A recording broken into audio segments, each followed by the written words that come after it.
Hello everyone, welcome back to Take It Simple. I'm going to help you learn how to create a Snapchat filter. Keep watching the video till the end without skipping in order to learn how. Subscribe to our channel by hitting the subscribe button.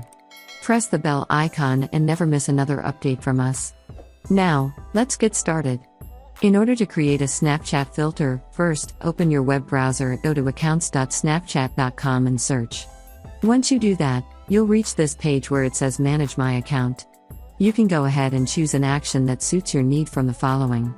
In order to create a Snapchat filter, go to the option that says On-Demand Geofilters. Once you do that, you'll be able to see that you can create your own filters for this page. Tap on Getting Started and you can go ahead and scroll through the options where you can create filters, which your friends can add on their snaps, or you can even create lenses. Let's go to the Filters option and tap it on. So, after you do that, you'll be taken to this page right here. Here, you can upload your own Snapchat filters or simply create your own design. Select from the options below, you can upload your own filters. If you've already made one from your camera roll, or you can choose from the categories below. Select an option and tap on Save Draft, swipe towards the right.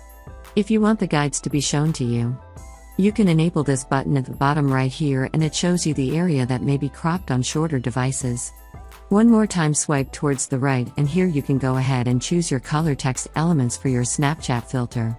In order to add a text, tap on this plus text option, go ahead and type in your text. You can go ahead and customize your filters, search for a bit mazy, and after you're done with your filter making process, tap on the next button. This is the preview of the filter that you have created in a small phone.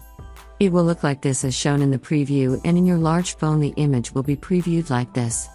That way you'll be able to create and customize a filter on Snapchat. I hope the tutorial was helpful to you. I hope you found the video useful. If you did, go ahead and give it a thumbs up. Feel free to comment down below in the comment box if you have a question or feedback. I'll be back soon with more tutorial episodes again. Thank you for watching.